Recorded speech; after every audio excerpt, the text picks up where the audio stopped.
Praise the Lord, brothers and sisters. Bible study togetherல இன்னைக்கு நம்ம டே 117 and 118 பார்க்க போகிறோம். யோபுல அதிகாரம் 29லேருந்து 36 வரைக்கும் பார்க்க போகிறோம். ஃபர்ஸ்ட் அதிகாரம் 29 பார்த்துடலாம். இதில் யோபு தனது முந்தைய வாழ்க்கைக்காக ஏங்கினார். தேவனின் தயவு, ஆசீர்வாதம் மற்றும் செழிப்பு நிறைந்த காலம்.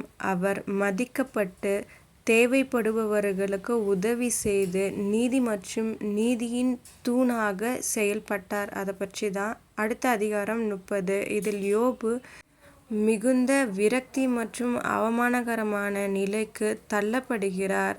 அங்கு அவர் இளையவர்களால் கேலி செய்யப்பட்டு அவரது முன்னாள் மரியாதை மற்றும் கண்ணியம் பறிக்கப்படுகிறது பற்றியது தான் அடுத்த அதிகாரம் 31. இதில் யோபுவின் சிந்தனையிலும் செயலிலும் குறிப்பாக நெருக்கம் மற்றும் நீதி விஷயங்களில் தூய்மைக்கான அவரது உறுதிப்பாட்டை எடுத்து காட்டுவதன் மூலம் அவரது தார்மீக நேர்மையை பாதுகாக்கிறது. அதே நேரத்தில் தேவன் தொடர்ந்து கவனித்து தவறுகளுக்கு நியாயமான தண்டனையை ஒப்புக்கொள்ளுகிறார்.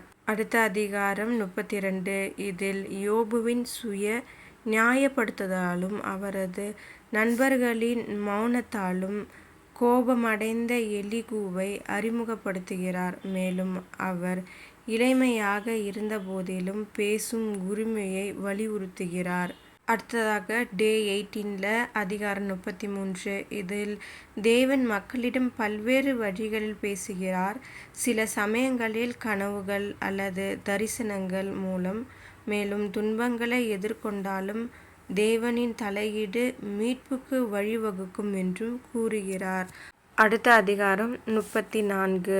இதில் தேவன் நீதி உள்ளவர், மக்களுக்கு அவர்களின் செயல்களுக்கு ஏற்ப பலனளிப்பார், மனித தீர்ப்புக்கு உட்பட்டவர் அல்ல என்ற எலிகூவின் கருத்தை வெளிப்படுத்துகிறது. அடுத்த அதிகாரம் 35.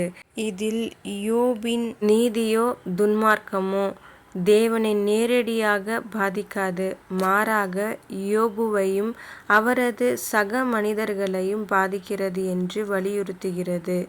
தேவனின் உன்னதமான தன்மையையும் யோபுவின் தவறான கண்ணோட்டத்தையும் வலியுறுத்துகிறது. அடுத்த அதிகாரம் 36. இதில் எலிகூவின் மூலம் பேசுகையில் தேவன் வல்லமையுள்ளவர், நியாயமானவர் என்பதை வலியுறுத்துகிறார். துன்பத்தை கற்பிப்பதற்கும் விடுவிப்பதற்கும் ஒரு வழியாக பயன்படுத்துகிறார். அதே நேரத்தில் துன்மார்க்கத்தில் இருந்து விலகி தேவனுக்கு கீழ்ப்படிவதன் முக்கியத்துவத்தை எடுத்து காட்டுகிறார்.